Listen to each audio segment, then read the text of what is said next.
Hey, salut, bienvenue à tous sur ce nouveau podcast. On a trois sujets qu'on va discuter aujourd'hui avec Julien. Déjà, salut Julien, comment tu vas? Salut Daniel, ça va bien, tranquille. Top. Bon, t'es prêt à discuter un peu de de trois sujets qui vont intéresser les gens? Bah écoute, j'espère en tout cas que ça va leur plaire et ouais, toujours prêt à échanger avec toi, c'est toujours cool.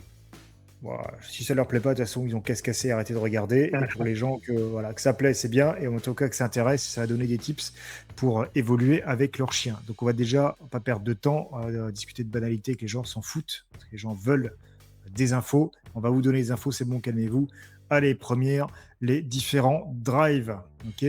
Qu'est-ce que c'est qu'un drive? En gros, c'est un levier de motivation. Un drive, quand on est dessus pour le chien, c'est un moteur de motivation pour le chien. Il y en a trois. C'est pas moi qui les ai inventés, c'est pas moi qui pose mon truc là-dessus. Ok, ça existe. Moi, je vous explique juste ce que c'est ces concepts-là, pour que vous ayez des concepts et des idées de comment on travaille un chien et comment on le valorise, comment on valorise son travail. Donc les drives, il y en a trois. Donc imaginez bien que drive, si c'est en anglais, bah, le mot qui va qualifier le drive est aussi en anglais. Donc venez pas me faire chier avec ça. Donc on a le pré-drive, pré qui veut dire en gros prédation, pré-drive, l'instinct de prédation. Donc on récompense par la préda. Donc en gros le jeu, parce que le jeu matérialise la prédation. Vous jetez une balle, le chien qui court derrière la balle, c'est son patromoteur de poursuite. Le chien qui chope la balle, c'est le patromoteur de capture. Le chien qui vous rapporte la balle, c'est le patromoteur de rappeur. Voilà, c'est la prédation qui est découpée en plein de séquences comportementales et c'est tout ce qui va s'exprimer par le jeu. Votre chien mort à boudin, bah, ça peut être la capture, la mise à mort, surtout sur du staff qui aime bien ça. Toi, Julien, qui a un staff. Ton chien aime bien choper du boudin et le secouer dans tous les sens comme ça, là? Carrément, carrément. Ouais. C'est très, très spécifique. Les staffs, ils aiment bien les malinois un peu moins. Bon, ça, c'est du coup mes chiens. Mais les staffs, tu le vois souvent à ça. Donc, du coup, il y a le pré-drive. Ensuite, on a le food drive, le truc préféré des cheveux colorés, là. Donc, food, vous avez compris, nourriture. Hein. Donc, c'est récompense par la bouffe. Ce qui n'est pas déconnant non plus. Hein. Le chien, il aime la bouffe. Voilà, c'est comme moi. Hein. On me propose une bière, moi, je fais tout. Hein. C'est mon food drive, quoi. Et ensuite, on a le praise drive. Praise qui veut dire en gros l'éloge, la récompense physique et verbale du maître. Le oh, très très bien, Fifi, massin, des grosses caresses, tout ça. Le praise drive. Donc on a trois drives pré-drive, food drive et praise drive. Ok, vous avez compris la différence. Toi, Julien, qu'est-ce que tu utilises sur tes chiens perso? Donc tu en as deux races différentes. Il me voir déjà quelle race tu as et qu'est-ce que tu utilises sur tes deux chiens? Alors moi donc j'ai mon Malinois, donc Cooper, et un Amstaff, donc Jackson, et j'utilise en priorité le Play Drive, donc le jeu. Après, j'utilise tous les drives de façon générale parce que avec mes chiens, tout marche. Donc voilà, ça fait d'autant plus de cordes à mon arc et ça permet de varier un peu les types de récompenses. Donc voilà, je ne me limite pas à un seul drive, bien que je privilégie le play drive. Ok. Du coup, ton drive favori, ou celui en tout cas de tes chiens, c'est le pré-drive, donc le jeu. Exactement, Voilà. exactement. Voilà. Comme les miens d'ailleurs. Après, Malinois, c'est pas bien compliqué. Hein. Bon, après, il y en a qui n'arrivent pas à rendre des Malinois joueurs. Et là, les gars, faut bosser un petit peu, quoi, parce que c'est quand même la base pour les chiens de travail. Et moi, effectivement, aussi, pré-drive. Ce qui est intéressant, ce qu'il a dit, c'est qu'il ne se limite pas. C'est-à-dire, c'est pas juste, tiens, un drive et le reste, je bosse pas avec. Non, on les a tous, on les utilise. Après, il faut voir celui qui est le plus fort pour le chien. Parce que par exemple, pour les chiens, pour les tiens, tu vas me dire, le press drive, donc la récompense physique et verbale, c'est un des drives les moins puissants et valorisants pour un chien. Est-ce que tes chiens, ils aiment le press drive? Est-ce qu'ils aiment le contact avec toi, la grosse récompense verbale, physique, des grosses caresses dans tous les sens, ou moins? Alors clairement, mon Malinois, j'adore. C'est un drive qui reste relativement fort pour lui. On se tape beaucoup moins. Il est beaucoup moins sensible à tout ce qui va être la simple valorisation verbale ou la caresse. Et comment tu le remarques sur ton staff? Comment tu remarques qu'il est pas trop fanat caresse, récompense verbale par rapport au Malinois? Bah alors, parce que mon Malinois, déjà de façon générale, quand il vient se frotter contre moi, il vient chercher la récompense, il sait qu'il a bien réalisé une action, il est content, donc il vient chercher la récompense et il manifeste clairement son enthousiasme quand je vais le valoriser, quand je vais le caresser. Hein, ça se remarque quand même assez bien, les mouvements de queue, l'attitude globale du chien. Et le staff, beaucoup moins, lui, aime beaucoup moins le contact physique, en fait, en tout cas mon staff, et il serait plutôt dans l'évitement. Par contre, si jamais mon staff lui présente la bouffe, le food drive, là, on passe au cran au-dessus, en fait, clairement. Et c'est très facile d'identifier lequel des deux drives, pardon, il va préférer. Dans son attitude, il va être fanat, il va venir pour moi, il va pareil agiter la queue. On va voir il va avoir une attitude très enjouée quand je vais lui montrer de la bouffe, beaucoup moins quand je vais essayer de le caresser ou quoi que ce soit. Ça ne veut pas dire que ça fonctionne pas, ça ne veut pas dire que il comprend pas quand je le félicite. Ça veut dire qu'il y en a un qui a une plus grande valeur que l'autre. Exactement, il y a une classification des trucs. Autant les caresses, bon, après ça dépend les chiens, mais il peut la kiffer, mais moins qu'autre chose. Moi, c'est pareil avec mes deux chiens. Un Saika, elle est fan à mort des caresses. Je pourrais la récompenser qu'avec ça. Elle kiffe le fait que je sois content et que je sois content d'elle. Mon mâle, je le caressais comme toi, évitement. Il esquive mes caresses et il fixe ma sacoche parce qu'il sait qu'il y a les balles dedans. Donc il attend que sa récompense jouer ou bouffe si jamais je lui enfile. Mais les caresses, il esquive avec sa tête, il veut pas, il fuit, machin. Il est que focus sur le truc. Donc c'est très visuel. Tu arrives bien à identifier les chiens qui sont fanas du praise drive et des chiens où ça a beaucoup moins d'importance. Et c'est là que du coup les gens ils bug beaucoup, ils essaient de forcer un drive alors que c'est peut-être pas le préféré du chien, c'est pas un truc qui kiffe. La caresse par exemple, si les gens sont juste là à faire des caresses et à récompenser comme ça, bah, il y a des chiens et beaucoup de chiens au final qui sont plus dans l'évitement, qui sont moins fanats de ça. Donc en fait ils essaient de récompenser leur chien avec un truc qui leur fait pas plus kiffer que ça au final. Donc les résultats forcément derrière c'est pas optimisé. Et ensuite, pour parler du food drive, le truc préféré des cheveux bleus, là, pas de souci, hein, c'est cohérent de récompenser un chien avec de la nourriture, hein, c'est très basique. Mais il faut quand même prendre en compte que, selon notre vision en tout cas, les chiens d'Europe de l'Ouest, bah, ils meurent pas de faim. Ils mangent normalement correctement, ils mangent même presque trop. Donc en fait, ajouter un bonus à un chien qui crève pas la dalle, bah oui, c'est cool à l'instant T, mais ça surplante pas des fois des gros stimuli qui en face des trucs qui sont beaucoup plus intéressants. Un chien qui est rassasié normal ou qui ne crève pas la dalle ou qui n'est pas en manque de nourriture, ben, quand il voit en face une femelle, quand il voit un congénère parce qu'il est trop fanat, parce qu'il voit un chat, un truc comme ça, ben, ta petite friandise, bah écoute gros c'est cool, ouais ce serait bien, mais bon je suis pas faim, de toute façon je reçois des friandises 40 fois par jour, allez le truc là, le chat il est quand même plus cool que ton truc et bim il part dessus et du coup bah, votre levier complètement inefficace. Je pense que tu retrouves aussi pas mal au niveau de la valorisation du food drive par rapport à d'autres stimuli qu'il y a en face. Oui, clairement. En fait, c'est ce que tu dis, c'est exactement ça.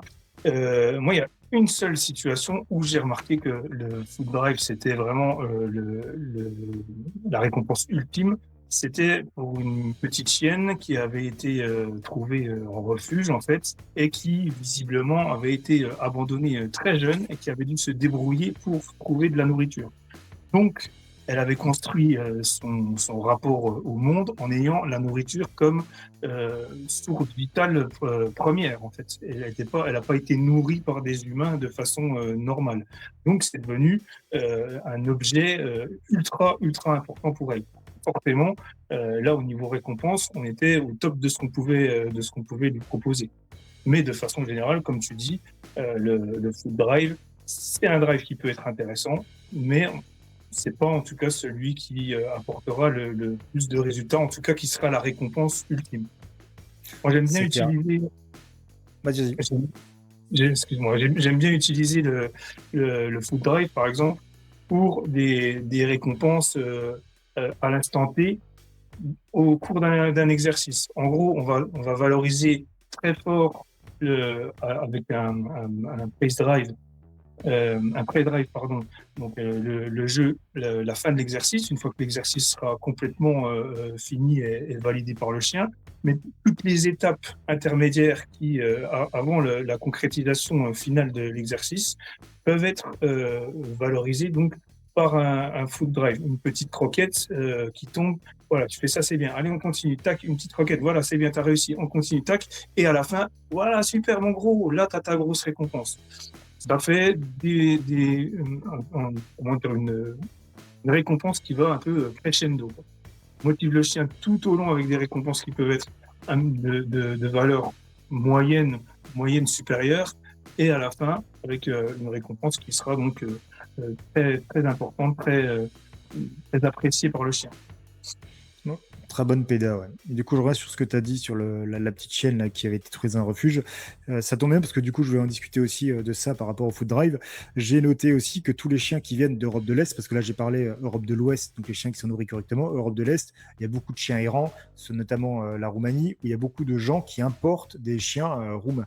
Donc déjà, les gars, il va falloir qu'on m'explique. Vous avez les refuges qui sont blindés en France, vous allez en chercher un chien en Roumanie. Je ne comprends pas la logique. Occupez-vous déjà des chiens en France avant d'aller chercher des chiens à l'autre bout de l'Europe.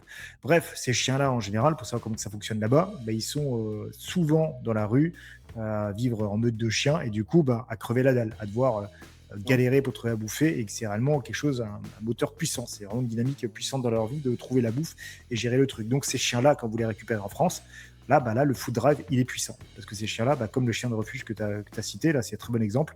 C'est des chiens qui n'ont pas connu l'opulence, la qualité de vie de pouvoir manger 3 gamelles par jour, confort. En fait, c'est ancré dans leur tête que, putain, ça craint, peut-être que j'aurais pas bouffé. Donc, c'est quand même important. Si on propose de la bouffe, ok, c'est la priorité par-dessus tout. Donc, sur certains chiens comme ça, là, le food drive est très puissant. Mais sur un chien standard Europe de l'Ouest, c'est bien, mais c'est pas hyper optimal. Donc après, vous allez me dire, faut tuer les pré-drive, mon chien, il n'est pas joueur, il n'aime pas la balle. S'il n'est pas joueur, c'est votre faute déjà.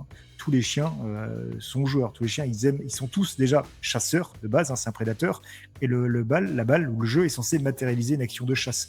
Donc quasiment tous les chiens sont censés kiffer ce truc-là. Après, c'est la façon dont vous l'amenez. J'ai eu plein de gens me dire, mon chien, il n'est pas joueur. Il joue 30 secondes avec. Le chien, il se détourne. T'as vu, regarde, il n'est pas joueur. Super. Si t'abandonnes, ça fait 30 secondes que tu bosses, t'abandonnes déjà. Tu m'étonnes que ton chien n'est pas joueur si tu fais ça, quoi. J'ai fait une vidéo d'ailleurs sur le club où ça me prenait 20, 30, 40 minutes pour commencer à tirer le chien sur du jeu. Et tu bosses jusqu'à réussir à débloquer. Donc les gens aussi, j'ai remarqué, quand le chien n'est pas joueur, ils ont tendance à ça ne marche pas, je peux pas, j'arrive pas. Putain, arrête d'abandonner, quoi. Tiens, sors-toi les doigts du tu sais bien quoi, parce que sinon je vais te bannir de YouTube. Putain, sors-toi les doigts, bosse, continue. C'est que du plaisir pour le chien. Il n'y a pas un moment dans sa tête, soit pas débloqué, il ne veut pas kiffer. Donc il y a des chiens, ça prend des proportions de ouf, et d'autres moins hautes, mais dans tous les cas, tous les chiens peuvent être rendus joueurs. Qu'est-ce que tu en penses de ça? Oui, t'as vu des chiens qui ne sont pas joueurs? J'ai déjà eu, en tout cas, des gens pareil qui venaient en séance ou en stage et qui me rapportaient le genre de problème dont tu fais état là. Et souvent, c'est aussi effectivement un manque d'implication du maître, un manque d'enthousiasme. Le chien, c'est pas inné pour lui. Il comprend pas forcément ce qu'il doit faire avec un boudin. Et si jamais on n'essaye pas de le stimuler un peu, de l'exciter un peu, de lui faire comprendre ce qu'on attend de lui, et surtout de l'hyper valoriser dans ses comportements de jeu, il n'y a pas de raison forcément de façon de prime abord pour qu'il kiffe faire ça.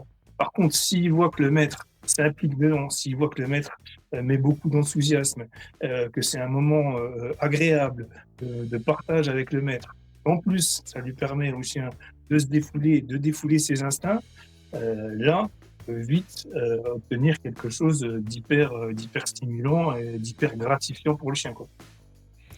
Exactement, on m'a dit l'implication des maîtres. Il y en a beaucoup en fait, c'est même pas par volonté de ne pas s'impliquer, c'est qu'ils pensent s'impliquer correctement alors qu'ils sont qu'à 10% de ce qu'ils devraient réellement faire pour débloquer la situation. Et après, c'est notre job de vous dire, les gars, c'est bien ce que vous faites, mais c'est pas assez. Il va falloir donner un peu plus si vous voulez les résultats que vous voulez. Donc voilà, 3 drives, donc press drive, qui peut être bien, mais c'est quand même rare sur des chiens. Les chiens qui kiffent ça, j'en vois vraiment peu, le contact physique, comme récompense. Ensuite, le foot drive, bien, pas de souci avec ça, c'est cohérent, mais c'est pas non plus l'optimal. C'est bien pour apprendre des petits ordres, des petits trucs faciles, où il y a peu de stimuli pour commencer à créer une première valorisation, où les chiens qui sont trop excités par la balle, pour les temporiser un petit peu, le temps de l'autocontrôle, d'amener le jouet. Voilà. Et ensuite, le meilleur, c'est le pré-drive, donc le jeu. Après, c'est une façon très générale. Il y a des individus, le jeu, ils s'en foutront, ça aura moins d'importance que la bouffe, par exemple. Ouais, c'est très général, mais après, il y a les différences entre les individus. Il ne faut pas vous formater. Ouais, ils m'ont dit, c'est le pré-drive, il faut que je fasse que ça. Avec votre chien, vous les récupérez de refuge, et la bouffe sera toujours une valeur de ouf, parce que c'est comme ça, que c'est ancré dans son caractère. Il faut voir en fonction de l'individu. Dans tous les cas, le jeu, et peu importe le chien, c'est le truc le plus valorisant. Aussi, petit détail à prendre en compte, on vous l'a dit au début de ce thème-là, que le jeu représentait la préda. La préda, vous avez compris, c'est composé en plein de séquences comportementales. Et il y en a qui sont plus ancrées en fonction des races. Le Golden, par exemple, il a été formaté, déjà génétiquement pour ça, mais après on l'a boosté pour ça, parce que c'était pour l'emploi de la chasse, pour rapporter les proies. Donc le chien là, c'est pas dans une phase de mordant, boudin et je secoue dans tous les sens qu'il va forcément trouver son plus gros kiff, parce qu'il n'a pas été génétiquement prédisposé à ça. Donc ça va plutôt être sur le rapport. Donc c'est plutôt du travail du rapport, des choses comme ça qu'il va falloir optimiser ce pré-drive et le faire kiffer. Le staff, par exemple, les petits staffs ou les staffies, bah, ils kiffent peut-être pas courir sur 300 mètres derrière une balle comme des fous avec leurs petites pattes pour les staffies. Là. Par contre, dans tout ce qui est capture, mise à mort, commencer à jouer avec un boudin et secouer dans tous les sens, ça, ils vont beaucoup plus kiffer avec leur grosse gueule. Et les Malinois, bah, la poursuite jusqu'à la capture, ça c'est optimisé. Vous voyez, en fonction des chiens, de leur prédisposition à l'action de chasse, bah, il y a des patrons-moteurs qu'il faut privilégier par rapport à d'autres. Donc vous obstinez dans le jeté de balle sur un petit staffy, bah, c'est peut-être pas le truc qui va kiffer le plus, et du coup forcément que votre pré-drive aura pas beaucoup de valeur. Alors que si vous prenez un gros boudin avec une matière qui kiffe bien, mettez dans la gueule, commence à vous battre un petit peu avec, après vous le lâchez, il l'a capturé, il secoue en tous les sens, il kiffe, mise à mort. Vous voyez, ça, bah, dopamine, il kiffe son truc, et du coup, votre pré-drive prend de la valeur. Oui, c'est simple, mais c'est pas si simple que ça. Ça a quand même un minimum d'analyse, de compréhension de vos chiens pour réussir à optimiser ça correctement. Est-ce que tu rajoutais quelque chose sur ce thème, Trash, avant qu'on arrive, on attaque la suite? Écoute, je pense que tu en as dit pas mal. Effectivement, comme tu dis, il y a pas de, il y a des spécificités en fonction des individus. Nous, on a notre façon de travailler. Après, voilà, moi, les gens que j'ai en stage qui me disent, bon, bah, moi, mon chien, c'est surtout la bouffe, eh ben, très bien, on va travailler avec la bouffe et c'est pas un problème. Ça n'empêche pas, après, d'essayer d'optimiser un peu le jeu, de comprendre les bloquants qu'il peut y avoir avec le jeu, mais de toute façon, voilà, on va pas faire un procès à tous les gens, comme je dis, qui n'utiliseraient pas le pré-drive comme drive ultime, quoi. Ouais, c'est clair. On s'en fout. Vous faites ce que vous voulez du moment que ça marche. Hein. Si votre chien est fond en bouffe, si votre chien est fond caresse, c'est caresse. Moi, ça gâche, je pourrais bosser qu'avec la caresse. Elle surkiffe ça, le fait que je sois satisfaite d'elle, et je pourrais bosser qu'avec ça. Que c'est au cas par cas. Mais après, on vous donne d'une manière très générale comment le chien voit les choses. Pour le chien standard, classique d'Europe de l'Ouest. Après, en fonction des races et des individus, ça change. Ok, allez, thème suivant.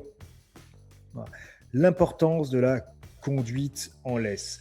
Là, je vais laisser Julien driver un peu ce thème. C'est lui, ça lui tenait à cœur de vous expliquer certaines choses et on va détailler là-dessus. Parce que votre conduite en laisse, vous êtes anarchique.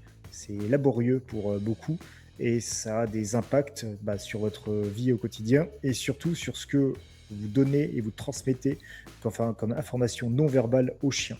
Donc vas-y, je te laisse expliquer ce que tu veux expliquer aux gens qui nous regardent. Alors effectivement, donc déjà, merci pour l'intro parce que c'est exactement de ça dont il s'agit.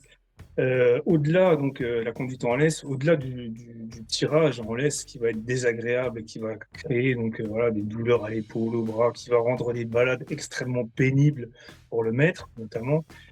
Il faut bien se rendre compte d'une chose, c'est que ça induit plein de choses dans la tête du chien et dans son comportement.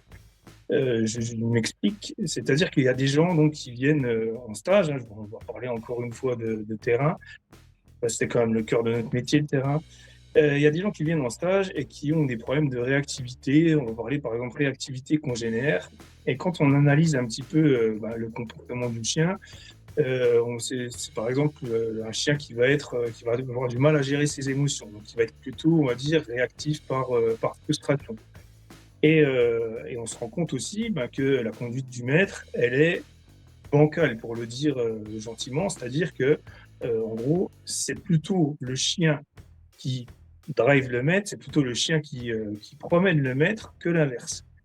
Alors déjà, ça pose question toujours en termes de leadership. On sait que chez Werewolf Canine, on essaye de parler beaucoup d'autocontrôle et de leadership, parce que c'est un peu les piliers de notre pédagogie. Et donc, le fait d'avoir un chien qui peut faire un peu ce qu'il veut quand il est à l'extérieur, donc qui peut se promener, passer devant le maître, tirer fort parce qu'il est attiré par une odeur, s'arrêter quand il a envie pour aller sentir, pour aller pisser ou quoi que ce soit, ça peut potentiellement, pas chez tous les chiens, on va mettre de la nuance, mais on va parler quand même de façon générale, parce que sinon, si on fait que du cas par cas, on ne pourra jamais rien démontrer. Donc, ça peut quand même induire donc un problème de leadership chez le maître. Donc, ce que moi j'essaye de préconiser, ce que nous on essaye de préconiser, c'est de proposer un cadre clair aux chiens dans la conduite en laisse. C'est-à-dire, on va dire au maître, choisis un côté, droite, gauche, comme tu veux, peu importe. Et ensuite, tu vas déterminer un couloir dans lequel le chien va pouvoir évoluer. C'est-à-dire, il aura le droit d'évoluer jusqu'à, on va dire, 1 mètre à peu près devant toi, sans tirer sur la laisse. Il n'aura pas le droit de te passer devant, donc de te couper devant. Il n'aura pas le droit non plus de tirer comme un goret pour aller sentir un truc derrière, ou de s'arrêter comme il en a envie. Voilà. Euh, Quand on dit ça, on dit tout et on dit rien. Ça veut dire que on n'est absolument pas là, encore une fois, pour mettre un cadre ultra rigide et priver le chien de toute liberté. Non. Le but de proposer ce genre de cadre, c'est plutôt d'indiquer au chien quelles sont les limites dans lesquelles il peut évoluer quand il est à côté du maître pendant la marche en laisse. Donc pour que ce soit efficace, encore une fois, le cadre que je viens de décrire, il faut conditionner ça à un ordre. Ça peut être n'importe quoi, ça peut être marche. Donc, quand je donne l'ordre marche à mon chien, il sait qu'il n'a pas le droit de tirer devant, il n'a pas le droit de me passer devant, ni derrière, ni sur les côtés, bref. Il peut évoluer dans un périmètre, on va dire, de 1 mètre, donc la longueur de ma laisse, sans tirer dessus, et voilà. Et là, tout se passe bien. Et c'est-à-dire que si jamais ce cadre-là est clair. Clair, ça veut dire qu'il est cohérent, que le maître comment dire, le fait respecter systématiquement. C'est pas un coup oui, un coup non. C'est je t'ai donné l'ordre, donc à partir de là, tu évolues dans ce périmètre-là. Et que donc, si tout est clair et que tout est bien enregistré et compris par le chien, parce que le fait que ce soit clair, ça permet que le chien comprenne bien les limites qu'on essaye de lui proposer, ce cadre-là va permettre au chien de mieux gérer ses émotions, de mieux se contrôler. Je m'explique encore. En imaginant donc on est un chien qui soit réactif par frustration. Il voit un chien à 50 mètres. Si jamais aucun cadre ne lui est proposé. C'est-à-dire qu'en gros, il peut se balader comme il veut, en bout de laisse, attirer comme il veut. Il voit un chien à 50 mètres, possiblement, il va pouvoir démarrer à 50 mètres sur le chien. En tout cas, se mettre en bout de laisse, commencer à aboyer ou quoi que ce soit. Si jamais, par contre, on lui propose ce cadre-là, on va dire qu'à 50 mètres, la distance, elle est suffisante pour que le chien, il ait suffisamment de contrôle, qu'il arrive à gérer la frustration qu'il a de ne pas aller voir le chien, donc de se maîtriser. Et donc, il va pouvoir rester canalisé et rester dans le cadre qu'on lui propose. Ce qui va permettre de se rapprocher du chien, du congénère en face, et d'arriver à une distance de, par exemple, 30 mètres avant que là, la stimulation devienne trop forte pour lui et que effectivement, il n'arrive plus à se contenir, à rester dans le cadre qu'on lui a proposé. Mais malgré tout, on aura quand même gagné 20 mètres par rapport à la distance initiale, ce qui n'est pas négligeable. Et ce qui permettra également donc de pouvoir travailler, de valoriser le fait, pendant ces 20 mètres-là, que le chien il reste au pied, que le chien il arrive à se maîtriser malgré la puissance du stimulus congénère, entre guillemets, en face. Et tout ça, ça permet aussi de jouer donc sur sa réactivité. Ça permet au maître de renforcer ton leadership en disant quand je te donne cet ordre-là, eh ben, je suis désolé, mais c'est mes règles, donc c'est moi qui te promène, c'est moi qui imprime le rythme, c'est moi qui décide quand est-ce qu'on s'arrête ou quand est-ce qu'on s'arrête pas. Et on n'est pas là, c'est pas de l'abus de pouvoir. Hein, je préfère couper d'ores et déjà l'herbe sous le pied de tous les détracteurs qui vont dire oui, voilà, c'est encore pour contrôler le chien, blabla. Hein. Non, c'est pas du tout de l'abus de pouvoir, c'est simplement du confort. C'est simplement essayer déjà de créer une relation qui soit, comment dire, comprise et qui soit suffisamment solide pour qu'elle puisse être mise à l'épreuve des différentes stimulations qu'on va rencontrer dans la vie, en fait. Donc ça sert aussi à ça. Et donc voilà, pendant grâce à ce cadre-là, pardon, on peut travailler le contrôle du chien, l'autocontrôle du chien, on peut valoriser le chien dans ses bons comportements, ce qui n'empêche pas après aussi de ne pas être complètement stupide et de lui donner un ordre libératoire. Ah, là, je vois que tu es intéressé ou que tu as envie de pisser, que tu aimerais bien aller sentir le tronc d'arbre, voilà et tout. Ok, va aller n'importe quel ordre libératoire qui donnera la permission au chien d'aller faire un peu plus sa petite vie. Et donc voilà, la conduite en laisse, elle passe par un cadre clair, compris par le chien et par différents états. Donc un état où le chien devra rester focalisé sur ce qu'on lui demande, donc sur l'ordre qui est posé, et l'autre phase où il aura le droit, par un ordre libératoire, de reprendre une petite vie un peu plus, avec un peu moins de règles, on va dire, un peu plus libre pour lui.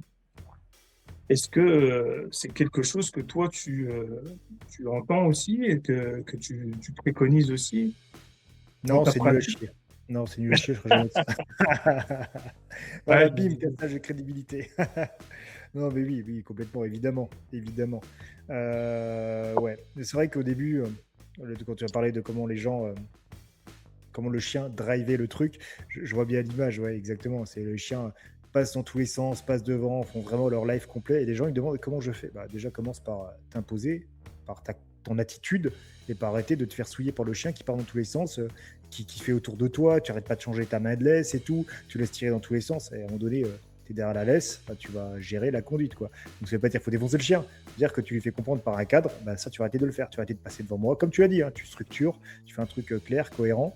Et c'est bien. Mais oui, ça passe déjà par là. Puis comment tu vas être le leader de ton chien si dès que tu es dehors, c'est lui qui drive tout.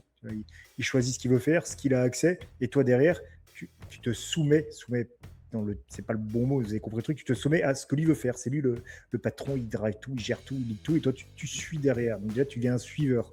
Tu n'es pas ancré, tu vois, par ton attitude dans le rôle de leader. Ça veut dire, comme tu l'as dit, que le chien doit pas ne pas aller voir des trucs. Il peut aller voir des trucs, mais c'est pas free fly, c'est pas t'es libre, tu fais ta petite life, et moi je suis derrière et je suis comme une grosse victime. Ça marche pas comme ça. Et d'ailleurs, on voit bien tous les gens qui ont ce type de conduite de laisse ont des problèmes avec leur chien, de comportement, au minimum des tirages en laisse, et divers problèmes. Et les gens qui sont plus pas plus strict, c'est pas le mot que je veux dire, mais qui imposent des limites quand ils sont dehors avec leur chien, imposées parce que tu vas pas tirer sur tout ce que tu veux, tu vas pas aller voir le chat, tu vas pas aller voir le chien, tu vas pas aller sauter sur tous les gens parce que tu vas leur faire des câlins, c'est pas la fête, t'arrêtes de faire le tour de moi. Les gens qui veulent juste déjà être tranquilles en fait quand tu marches, tu prennes ton chien, t'as pas envie de subir ta balade, qui pose un cadre, généralement le chien, il a beaucoup moins déjà de problèmes de comportement parce qu'on lui a mis un cadre. Et c'est le rôle du leader, comme tu l'as dit, de mettre un cadre. Et d'ailleurs, je vais revenir sur ça par rapport à ce que tu disais, là, les gens disent c'est du contrôle machin. Ça fait penser à un commentaire que j'ai reçu aujourd'hui sur une vidéo. J'ai mis une vidéo sur les réseaux. On voit, je lâche Saika sur des dindons là, et je la rappelle à la dernière seconde. Montrer le travail de l'autocontrôle permet déjà à un chien de garder son instinct. On ne travaille pas chien en robot. Hein. Le chien est toujours prédateur, il va aller bouffer des dindons. Et même à la dernière seconde, alors qu'il sent l'odeur du dindon, tu tapes un rappel, il arrive à décrocher parce qu'il a son cerveau allumé. Donc j'ai mis ça. Donc on voit bien le chien a son instinct naturel, il est vivant. Mais en même temps, je lui pose un cadre. Tu fais pas ce que tu veux, tu gardes ton cerveau allumé. Si je te dis, tu vas pas les bouffer, tu vas pas bouffer, tu reviens. Et quelqu'un qui a mis, pour avoir des chiens robots qui jamais n'ont le droit de choisir, point d'interrogation, quelle vie de merde que celle d'un chien qui doit tout le temps se limiter et faire ce qu'on lui demande, autorise, être au pied, obéir au premier commandement, repousser ses instincts, etc. Bref, une vraie vie remplie de frustration où tout est sujet pour exercer un contrôle pour être un bon chien-chien. Donc, comme tu l'as dit, dans le contrôle. Donc, en fait, ce truc-là, ça veut dire quoi? C'est-à-dire que ton chien, en fait, il fait ce qu'il veut. Ton chien, ton animal prédateur, tu mets en société humaine, fais ce qu'il veut, fais free fly, et toi tu fermes ta gueule derrière et tu suis ce qui. Non, ça marche pas comme ça. Ça marche pas comme ça. Tu vas imposer un cadre à un chien, parce que sinon c'est sûr que déjà ta vie elle est merdique. C'est sûr que le chien va faire des trucs qu'il a pas à faire et qu'il va finir piqué, il va se passer une dinguerie. Donc tu vois, en fait, c'est pour rebondir sur ce que tu disais, les gens qui disent dans le contrôle, machin, tu vois, t'as toujours des idiots comme ça. Je sais pas comment que leur cerveau est monté. Ça va être mis à l'envers, je sais pas. Mais J'ai envie de dire, de toute ils façon, doivent voter LFI, ça va être normal. il faut quand même se dire un truc, c'est que les limites, elles sont structurantes, elles sont contenantes, et ça, c'est pour tout le monde. C'est voilà, structurantes, ça veut dire qu'elles permettent de s'étayer, elles permettent de grandir, elles permettent d'évoluer, de progresser. C'est parce qu'il y a des limites qu'on progresse et qu'on n'est pas. Je vais faire un petit parallèle, plus ou moins à propos, mais quand même, avec les gens qui sont atteints de pathologies psychiatriques. Et souvent, eux, ils ont des problèmes justement de limites parce que leurs limites corporelles, leurs limites psychiques, elles sont complètement diffuses. Et c'est pour ça qu'il y a tant de soucis. En tout cas, c'est pour ça que naît la maladie. C'est de là que naît la maladie. Et c'est comme ça qu'elle s'exprime. Donc, le fait, encore une fois, de proposer quelque chose à un animal, et a fortiori à un chien, pour pouvoir évoluer de façon sereine dans un monde d'hommes, d'humains, je veux dire, pas d'hommes mâles ou femelles, mais un monde d'humains, c'est hyper structurant et hyper contenant pour lui, et rassurant. Ça lui permet de Mm. se sentir en sécurité, en fait.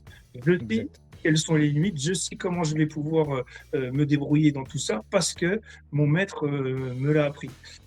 Après, effectivement, certains vont dire que, bah oui, mais c'est du contrôle du chien, c'est un chien télécommandé qui n'a aucune initiative ou quoi que ce soit. Moi, j'ai envie de dire, déjà, avant de proposer à un chien qu'il prenne des initiatives, il faut déjà qu'il intègre le cadre, qu'il comprenne les notions de leadership ou quoi. Et en gros, c'est comme ça qu'on va construire une relation solide avec lui. Après, pourquoi pas, hein, pourquoi pas, quand tu as un chien qui est cool et tout, bah, supprimer la laisse, par exemple, le laisser faire un peu sa petite life.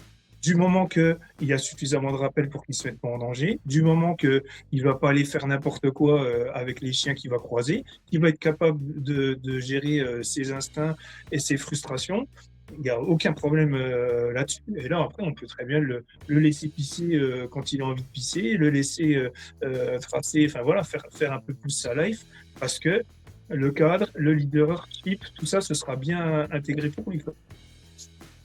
Exactement, tu as tout dit. Tu mets un cadre, il respecte le cadre. Bah, ok, bah, je te lâche du lest parce que tu connais ton cadre, tu sais ce que tu dois faire, pas faire.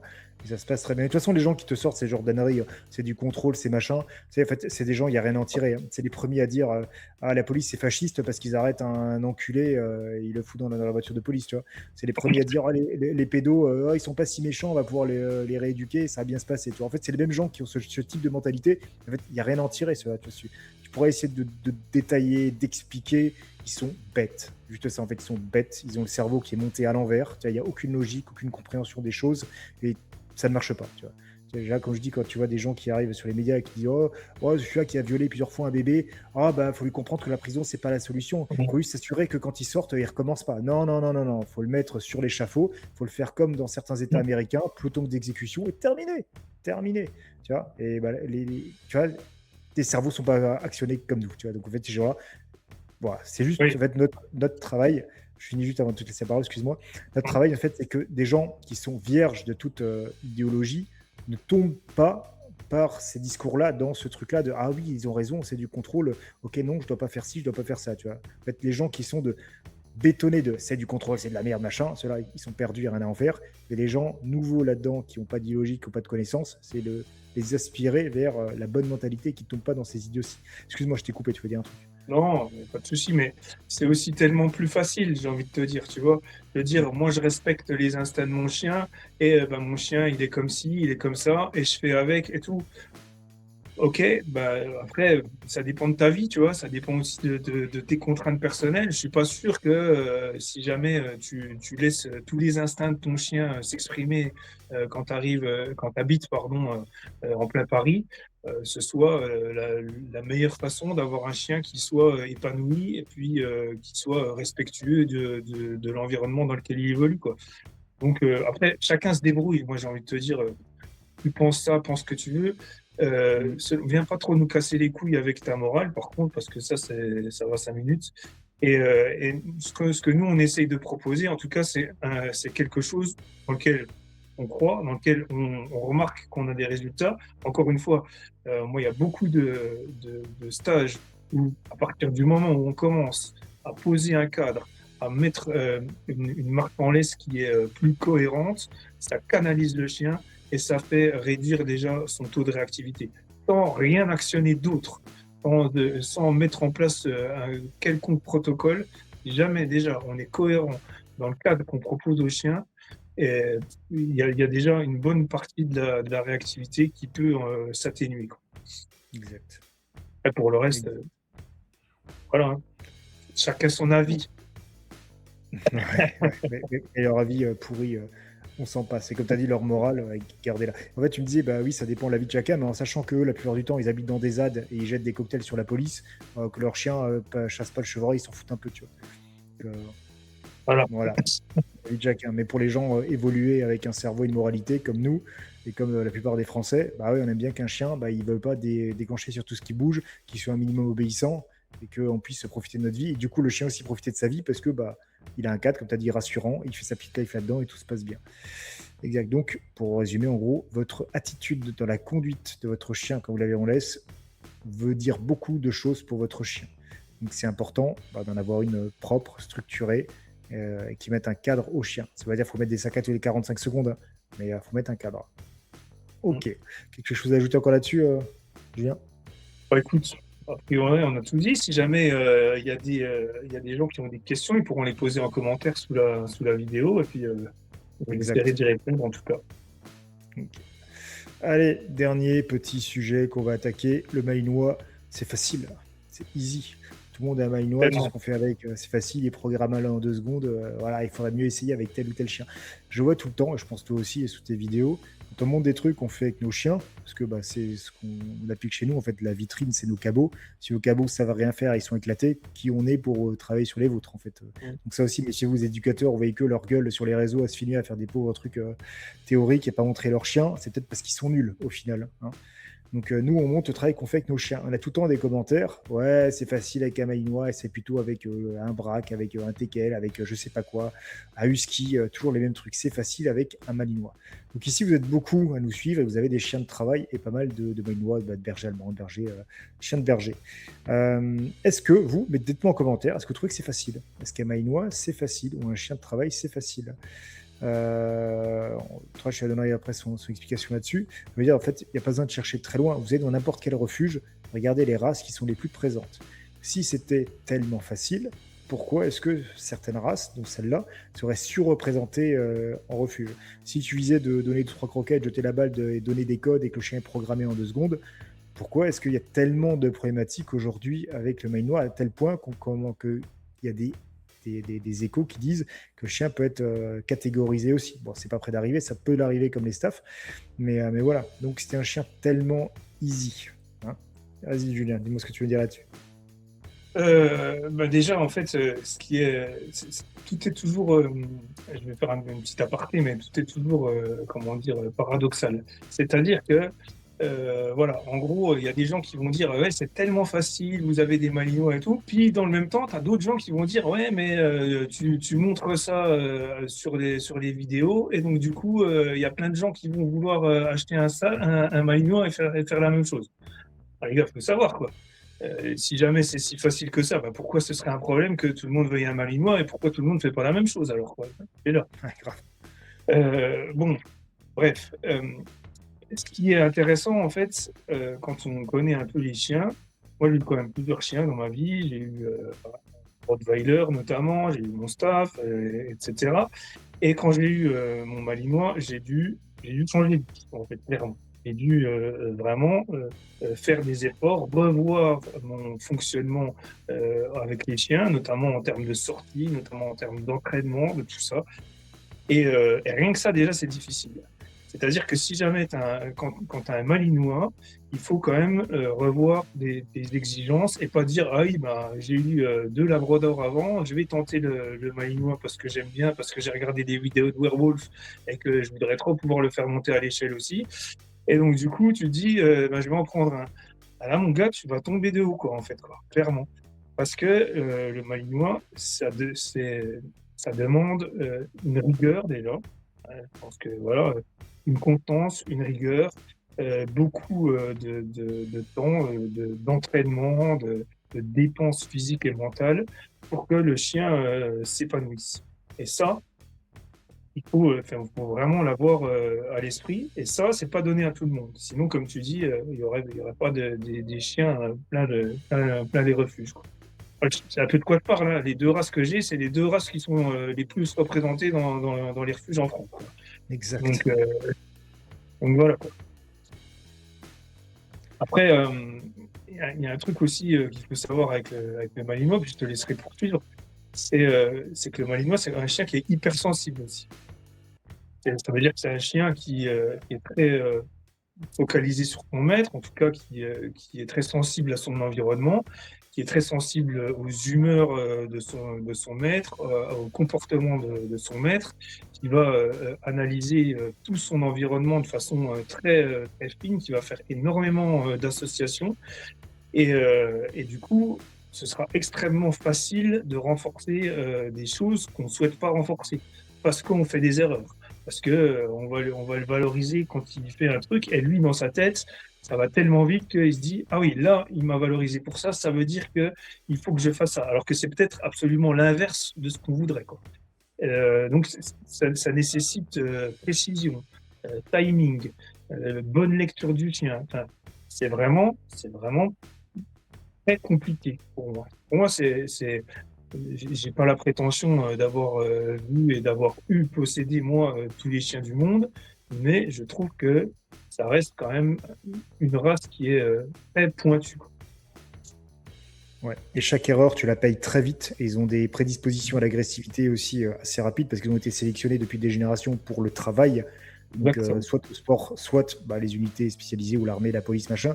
Donc, ils ont des prédispositions à l'agressivité. Donc, chaque erreur, ça ne se paye pas par juste un rappel un peu pourri. Ça peut se payer directement par de la réactivité, de l'agressivité et par plein de problèmes comme ça. Et les gens, effectivement, ils font plein d'erreurs parce que c'est pas leur job et c'est un truc à part de comprendre la psychologie d'un chien. Et puis, même si vous réussissez à le comprendre, entre les milliards d'informations contradictoires que tu trouves sur les réseaux et entre les facultés intellectuelles de compréhension de chacun, ça fait que c'est pas donné à tout le monde d'affiner sa lecture, d'être extrêmement précis, pointilleux. En fait, c'est vraiment une horloge suisse de Malinois. Tu fais, c'est de la Exactement. mécanique de précision. Une erreur, tu t'entraînes, tu t'engraines dans de la merde et qu'après tu sais pas forcément corriger. Donc tu continues, tu gravites, tu fais des trucs et au fur et à mesure, involontairement, tu renforces plein de trucs. Ouais. Alors qu'un chien type peut-être Labrador, machin, oui, il faudrait que tu fasses plus de répétitions pour en créer de la merde, ou les conséquences ne seraient pas désastreuses. Ce serait, je dis, un rappel un peu pourri, ou le chien un peu excité, trois conneries, mais bon, voilà, tu n'as pas forcément d'agressivité, même s'il y en a effectivement,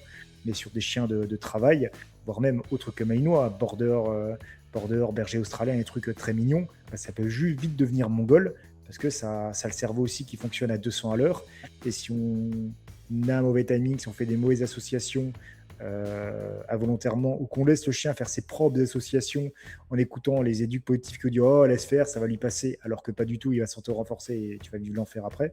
Voilà, ça devient des chiens qui sont effectivement très faciles à gérer quand on connaît toute la mécanique psychologique du chien, qu'on a la lecture, qu'on a la précision. Oui, c'est facile. C'est pour ça que moi, quand je mets un nouvel entraînement, un nouveau dressage, ça me prend pas longtemps. Quand j'étais à l'armée, quand j'ai vu mettre le guidage par drone aux chiens, j'ai trouvé l'idée super. Ils ont dit, dans leur reportage vidéo, ils ont dit ils ont mis 2 ans à mettre ça sur leur chien. Moi, j'ai pris mon chien, sans prétention sur un, c'est factuel, hein, ça m'a pris 2 semaines pour faire le dressage, à comprendre la mécanique, machin, quand jamais ça, 15 jours. Donc c'est un dressage compliqué, tout le monde va réussir à placer, ça m'a pris 15 jours. Bon, oui, quand tu as la mécanique, ça va facile. Mais si tu n'as pas cette gymnastique mentale, si tu n'arrives pas à oublier la façon de penser humain et à penser chien et être précis et timé, ah oui, là tu vas vite remplir les refuges parce que tu vas vivre l'enfer avec ce type de chien. Donc c'est paradoxal, autant très facile quand on sait gérer le truc, autant très compliqué quand on ne sait pas. Et c'est comme ça, c'est factuel aussi, hein. Il y a beaucoup plus de gens qui ne savent pas gérer ce type de chien que de gens qui savent gérer, parce que c'est un monde à part. C'est comme je ne veux pas m'inventer demain psychologue ou psychiatre, approfondir la psychologie humaine alors que je suis humain, déjà je ne suis pas capable de le faire. Alors comprenez bien que quelqu'un de standard, comprendre la psychologie d'un animal, c'est encore plus complexe du truc, c'est complètement se transposer sur autre chose. Donc je n'aurais pas la prétention de dire je comprends, je connais la psychologie humaine et j'arriverai à comprendre les trucs. Alors voilà, tu vas transposer ça sur les chiens si vous-même vous n'avez pas non plus ce genre de prédisposition à comprendre la psychologie humaine. Mais je dis bien que sur un chien, ça vient pas naturellement. Ça vient par Ça, beaucoup de c'est clair. travail, beaucoup de recherche, et puis il y a un timing naturel aussi, hein. Il n'y a pas tout le monde qui peut faire psy ou psychiatre. C'est comme ça, le chien, il y a des gens qui peuvent faire ce que tu veux. Le cerveau, il n'est pas monté à l'endroit. Même ils ont toute la bonne volonté du monde, ils veulent le faire, ils sont top, mais ça comprend pas, c'est pas timé. On a beau faire tout ce qu'on veut, ça rentre pas. Il y a des gens, ils ont pas les prédispositions naturelles, intellectuelles, timing, mental, tout pour avoir ce type de chien. Ça sera très bien avec d'autres chiens, pas forcément avec cela. C'est pas une critique, c'est comme ça, c'est factuel, hein. Malheureusement, on n'est pas tous bons pour tout. Moi, je pourrais pas faire demain le travail du Bolt, hein. Vous voyez, c'est comme ça. Il y a des trucs, je pourrais pas être Einstein demain. J'ai pas le niveau intellectuel pour le faire. Pourtant, je me vexe pas. C'est comme ça, c'est factuel. Il y a des gens qui sont pas faits pour avoir ce type de chien. Vous voyez, c'est quand même rare, hein, les gens qui ont le cerveau monté à l'envers. Il y a des gens juste, il faut affiner le timing, il faut faire et ça se passe très bien. Mais il y a des gens, on a beau, et je pense que tu l'as vu aussi, ils sont pas nombreux, mais il y a des gens, tu as beau tout faire, tout expliquer, tu donnes l'information, la seconde d'après, c'est compris à l'envers. Tu as l'impression que toutes les informations que tu donnes, ils te font systématiquement l'inverse. Tu vois que le cerveau, il n'est pas branché correctement, tu vois, ça comprend les choses de façon différente. Et quand on dit qu'il faut de la précision sur du malinois, si tu fais forcément l'inverse de ce qui est recommandé, C'est ça ça. va pas aller. Tu vois. Et si même sous la supervision d'un coach comme nous, tu arrives à faire des trucs à l'envers, où il faut mettre vraiment beaucoup de surveillance et de machin pour être sûr que tu bricoles correctement, quand il n'y a plus personne pour te coacher, ça va retourner comme avant. C'est parce que ton cerveau, il est monté comme ça. C'est pas grave, hein, c'est la vie. Hein. Mais du coup, il faut peut-être t'orienter sur d'autres types de chiens. Je vous rassure, hein, c'est pas non plus fréquent. Hein. C'est rare, mais ça saute aux yeux quand on a des gens comme ça, vu qu'on a l'habitude de travailler avec des gens. Et comme on dit, en fait, notre boulot, tu vas dire, on ne travaille pas le chien, on travaille que les humains. On fait que de coacher les humains. On bosse sur l'humain derrière. Donc en fait, le chien, on ne le touche pas, on ne traite rien avec. Donc à force de travailler sur de l'humain, on voit la différence entre les gens qui ont la fibre, le truc, où ça va super vite, les gens qui ne l'ont pas, mais avec du travail et les efforts, ça arrive à découler, ils arrivent à la résultat qu'ils veulent, et le peu de population qui existe, où tu as beau faire tout ce que tu veux, le cerveau, il n'est pas monté dans le sens de la compréhension de la lecture canine. Et ça ne marchera pas. Donc là, encore plus, du coup, si on met un malinois dans les pattes, c'est sûr que ça ne veut pas fonctionner, quoi. Ou un chien de travail. Et sur du labrador, ça aura moins d'effets désagréables et négatifs, quoi. Oui, c'est exactement ça. En fait, j'allais parler du Labrador ou même du staff, tu vois.